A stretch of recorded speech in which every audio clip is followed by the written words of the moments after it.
Never. I'm so sorry. It's been a bit of a manic day, I won't lie. I was sat earlier, at a meeting earlier, and I was looking at the time going, and I was like, oh no. I'm going to be really late. But thank you all very much for being so patient, and for Rob for not biting my head off for coming in almost 45 minutes late. This actually really thrills my heart seeing this. This brings back so many lovely, fond memories. Seeing Neil Emmett in his red chair, Rob in his, I don't know what that is. Jammers, yeah. But no, it really does. And obviously, as you guys know, we've been through a huge change over the last, year and a half with Soul Point, and it's not been the easiest change. It's been quite turbulent, actually. But we are just so thankful for each and every one of you who have been patient with us, who have supported us, who have gone with all of our crazy decisions and the things we've had to put in place. It really does help us so much. And it also means that we now have 2 Soul Points, one for, it seems to be quite a lot of youth at the moment, which is unheard of, actually, isn't it? Seeing so many youth coming to one thing. But every week they are coming and they are being loved. They are being accepted. They are just, they're being loved the Baglan way. And so that wouldn't be possible without the patience of you guys. And just for your generosity. So thank you so much for just being so kind and being so patient with us as we navigate this crazy year. But I do apologise for the people that were in Soul Point last week, so I'm going to speak on the same thing. I'm so sorry. I'm exercising the same thing. But I think it's important to highlight, really, Christmas and what it really is.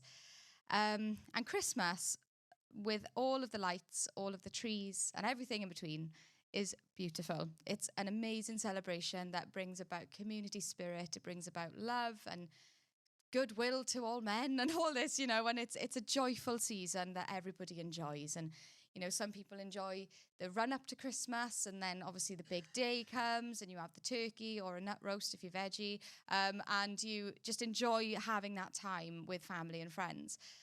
But Christmas time can also bring up some really difficult emotions, and it can bring up memories of loved ones that are no longer with us, or it can bring up memories of the childhood we once had, or I don't know, it can just generally bring up some sadness, because it can be a reminder also of what we once had or what we never had. And I think those people sort of become misrepresented at Christmas time, because Christmas is so joyful and so jubilant. People who struggle with it tend to fall under the radar. And the reason why I wanted to talk about this evening is because I want you to know that you are seen and you are loved, particularly by people here at Baglan. We love you very much. The community means the world to us. And so I wanted to represent those people and to encourage them. Obviously, if you're really enjoying Christmas, and Christmas is a great time, I'm so thrilled for you. And this will also go out to you as well. But I want to speak to those in the room tonight, particularly who are struggling with the thought of Christmas this year, and who are, looking around at the festivities and are thinking, I want to enjoy it, but I'm on the periphery. I can't step in. I can't really enjoy myself because of different things going on in my life, or things that have happened in my life. And so I was thinking about this and thinking about what is Christmas, and I ask myself that every year to try and get myself in the sort of Christmas spirit, and I think Christmas time, although it's incredible, and I think it's commercialized quite well, whoever created fairy lights need an award. I just think they're the prettiest things ever, and I love it when the houses have them and everything. But when we actually strip all of that away, what's left? Because this stuff, although it's lovely, it's just not enough, is it? It doesn't bring us out of that really hard time of depression during Christmas, and it doesn't force us into, going into these festivities and going to every Christmas market and buying all the different cheeses. Does anyone else do that? Go to those Christmas markets and buy the cheeses in the wax? I just feel like at Christmas time I'm compelled. I have to. But, we do all these things, and this is playing and it's really distracting. Hang on. This iPad is huge.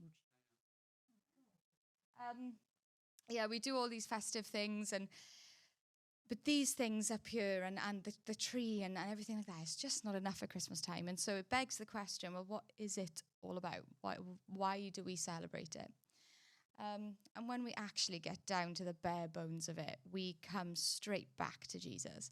And we come back to that little baby in a manger who was wrapped in cloth and placed on a scratchy bed of hay. And it wasn't even a bed, actually. It wasn't even a crib. It was a feeding trough for the pigs. So you can imagine how disgusting it would have been and how smelly it would have been. And we think, okay, well, Christmas is about this baby in a manger. All right, he's a baby. But it's who he grows up to be. Because in Isaiah, it talks about Jesus being the mighty God, the wonderful counselor, the everlasting Father, and the Prince of Peace.